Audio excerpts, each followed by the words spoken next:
Hi and welcome to The Print. My name is Karanjeet Kaur and I'm a writer and editor. Let's talk today about Goa's tetchy relationship with casinos. Never has a site of battle glittered as much as Panjim's Mandovi riverfront. The promenade is busiest past midnight, when drunk, depleted patrons filter out of the offshore casino ships anchored in the middle of the river, like beached whales wrapped up in fairy lights. Will they end up in a spontaneous karaoke competition, or a full-blown argument, or simply continue their karo bar from their dock taxis? Who knows? The night is still young, and Goa a permissive mistress for the holidaying honeymooning lot. What unfolds nightly in Goa's capital is a microcosm of the state's uneasy relationship with its casino industry. And the only people who feel unwelcome at this party are the residents of this tiny city. They are trapped in a geography transformed against their will, victims of a state-sanctioned gamble. The latest flashpoint in this ongoing struggle is a public parking facility near the ferry wharf. Now, this facility was built with close to 22 crore rupees of taxpayer funds, and it has allegedly been transferred to a casino operator without transparency or due process. A few days ago, a PIL was filed in the High Court of Bombay at Goa.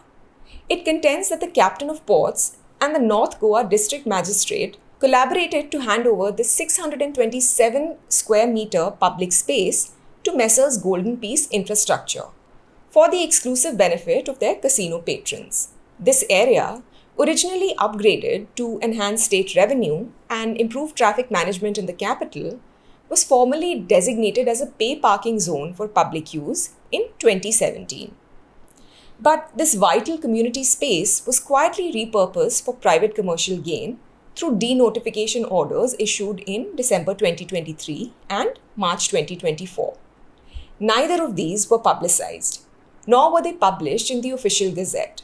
The petition seeks the nullification of these orders and restoration of public access. It calls for the removal of structures erected by the casino and also accountability for officials involved in what the PIL characterizes as an illegal transfer of public land. This alleged misuse of public land represents one more win for the other side in a city that's sighing under the weight of unabated tourism.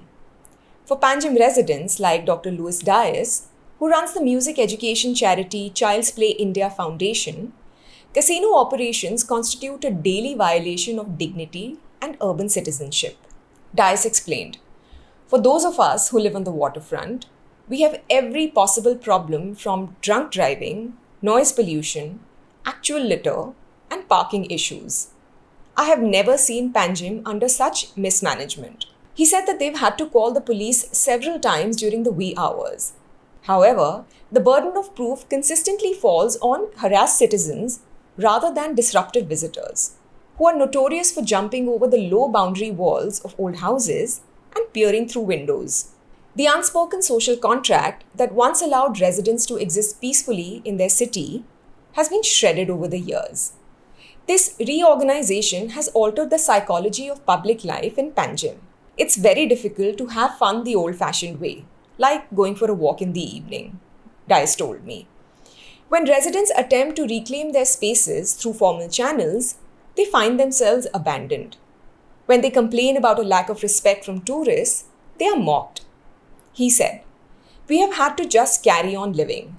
For the government, the visitor and the tourist are much more important. The rest of us are meant to just vote and then shut up." Beyond the daily inconveniences of noisy nights and traffic snarls lies a fundamental disconnect between policy and practice. When Goa amended its Public Gambling Act in 1992, it cracked open a narrow door with electronic gaming machines in five-star hotels. By the late 90s, that exception had expanded to include table games and gaming on board in vessels offshore. The loosely defined term offshore once bore the promise that these floating casinos would operate far from residential areas, perhaps 5 to 10 nautical miles out to sea.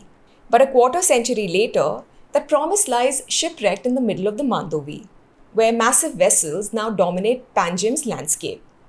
It looks like a disjointed Las Vegas-style strip, all within swimming distance of shore. Meanwhile, The state's relationship with gambling remains contradictory. In 2020, responding to years of local activism, the government implemented a ban preventing Goan residents from entering casinos.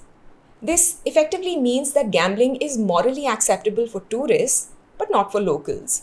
Another example of this selective morality is the recently instituted ban on housey games, which is a cherished tradition at parish events and local football matches. For many Goans, watching their community traditions criminalized while commercial casinos thrive, thanks to multiple extensions, reveals the government's true priorities.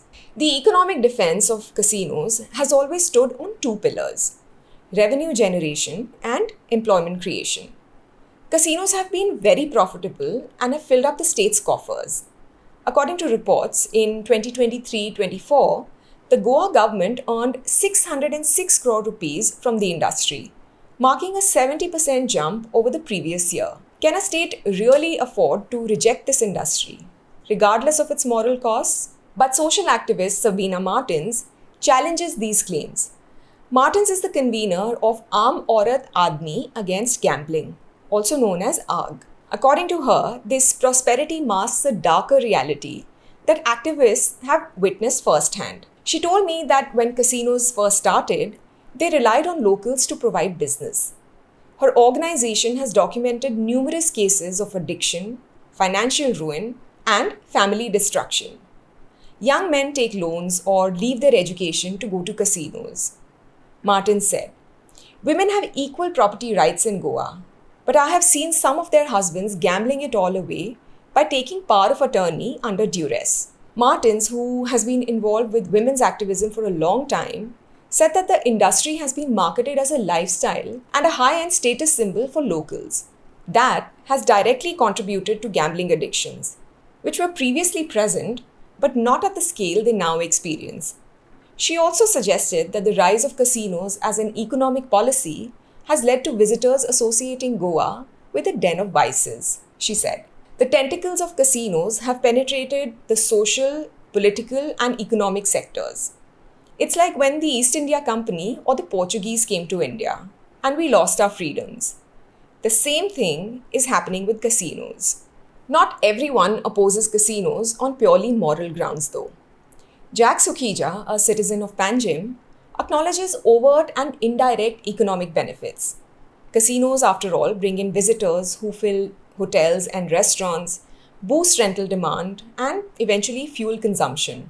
His critique focuses instead on the industry's current form and location. Sukhija pointed out that there is no real advantage to running offshore casinos. So why have the farce at all? He argued that the state could continue to reap the same economic benefits by operating casinos within existing settings, like 4 or 5-star hotels or special gaming zones.